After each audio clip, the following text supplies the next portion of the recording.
Hi,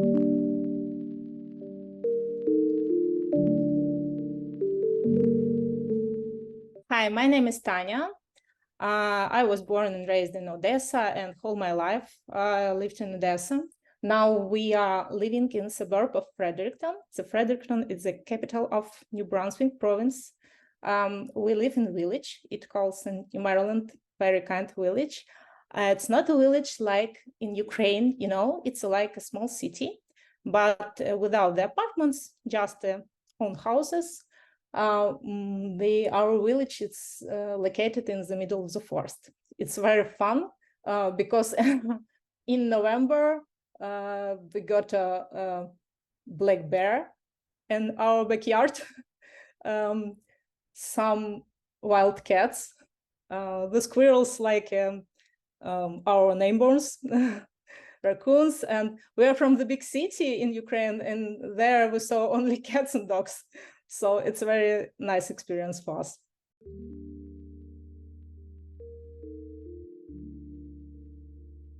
We was exhausted of life of big city. Even in Ukraine, all our vacation was in the somewhere without the people.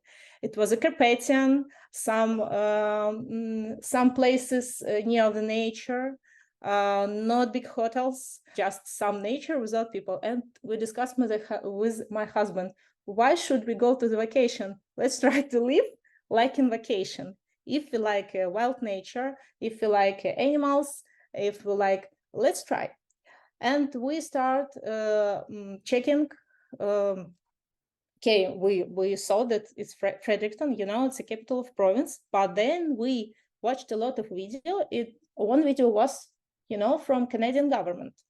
It was like entertainment video about Canada, about New Brunswick, and we saw that the city is placed inside the forest. And we decided that we should try to live in province.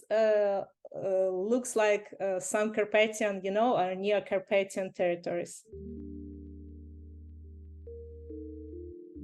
We received tickets from Miles for Migrants and Canada government. Then when we came to Canada, we received one-time financial support that the federal government shared to all Canadians. You know about this, every Ukrainians know about this. Then Multicultural Organization of Fredericton, that is short MCAF, they support us from the start from Poland, and they still support us here.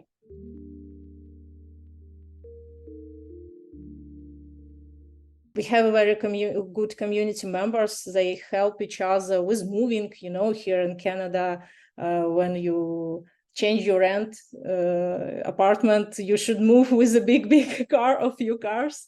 Help each other with some things, furniture, useful information. We have a active cultural life, Ukrainian here. We had a festival, multicultural festival. We had a Ukrainian Easterns here. So it's a very active, interesting life.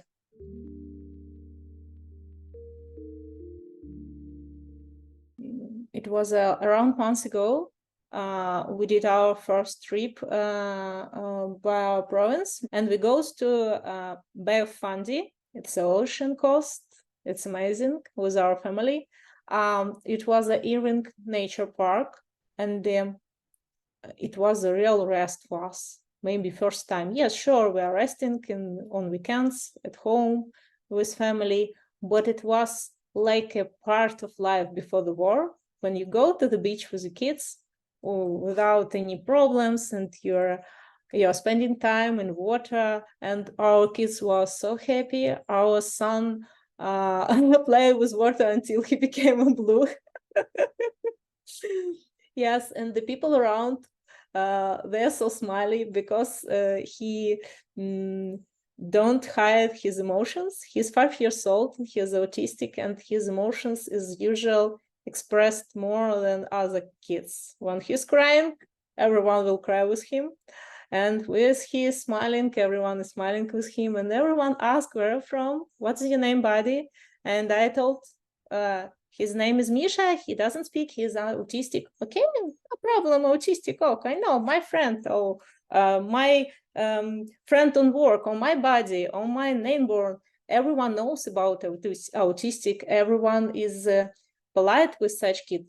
It's very, very, very important for us, because in Ukraine he was not a part of society. Here he's part of society, and he have friends in school, and he got a lot of gifts on Christmas in his Canadian school. It was so sweet.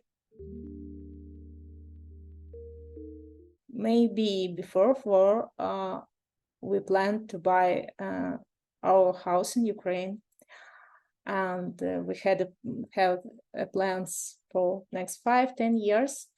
And here we start from the scratch, but here we saw so much support from people, from government, from organizations, from everyone. And we saw so much progress for rehabilitation for our autistic son. We saw that our daughter, she is in 10th grade. She got a lot of friends. She now she is not so much stressed like was in last year in Ukraine. And before it was 2 years COVID without any school, it was distance education, then war. And for teenager, it's very hard to stay at home for whole time with some restrictions. And here I saw that my kids they're happy. Sure, they're happy. We're happy because they're happy. We understand that we will stay in Canada. We plan to obtain the permanent residence. That's the first goal for sure. After that, it may be buying a first house in Canada, not renting, and just to live a calm life, safe life. So we have a big hope and the big plans. Live to Canada, stay in Canada.